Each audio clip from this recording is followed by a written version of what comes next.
നമ്മൾ അന്യഗ്രഹ ജീവികളെ കണ്ടെത്തിയിരുന്നുവെങ്കിലോ? അന്യഗ്രഹ ജീവികളുമായുള്ള കണ്ടുമുട്ടലുണ്ടാക്കുന്ന പരിണിത ഫലങ്ങൾ എന്തൊക്കെയാണെന്ന് നോക്കിയാലോ നമുക്കിന്ന്.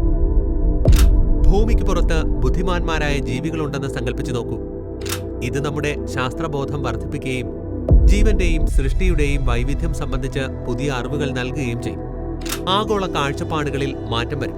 മനുഷ്യകുലം കൗതുകം കൊണ്ട് ഐക്യപ്പെടുകയും പരിവേഷണങ്ങൾക്കായി അന്താരാഷ്ട്ര സഹകരണം വർദ്ധിപ്പിക്കുകയും ചെയ്യും. പ്രപഞ്ചത്തിൽ നമ്മുടെ സ്ഥാനം നമുക്ക് മനസ്സിലാക്കുവാനുമാകും. സാംസ്കാരികവും മതപരവുമായ വിശ്വാസങ്ങളിലും മാറ്റമുണ്ടാകും. അന്യഗ്രഹ ജീവികളുടെ കണ്ടെത്തൽ ആത്മാന്വേഷണത്തെയും ആത്മീയതയെയും കുറിച്ചുള്ള അടിസ്ഥാന ധാരണകൾക്ക് വെല്ലുവിളികൾ ഉയർത്തും. അന്യഗ്രഹ ജീവികളുടെ കണ്ടെത്തൽ മനുഷ്യചരിത്രത്തിൽ ഒരു നിർണായക നേട്ടം തന്നെയാകും. ഭാവിയെയും സൃഷ്ടിയെയും കുറിച്ചുള്ള നമ്മുടെ ചിന്തകളിൽ അത് മാറ്റങ്ങളുണ്ടാക്കും. അതൊക്കെ പോട്ടെ, അത്തരമൊരു എക്സ്ട്രാ ടെറസ്ട്രിയൽ ലൈഫിനെ കണ്ടെത്തിയാൽ നിങ്ങളുടെ ജീവിതം എങ്ങനെയൊക്കെ മാറിയനെ? നിങ്ങളുടെ അഭിപ്രായങ്ങൾ കമന്റുകളായി പോരട്ടെ. ഇതുപോലുള്ള കൂടുതൽ വാട്ട് ഇഫ് സിനാരിയോസിനായി ഫൈക്കസ് മീഡിയ ഫോളോ ചെയ്ത് ഞങ്ങളോടൊപ്പം കൂടിക്കോ.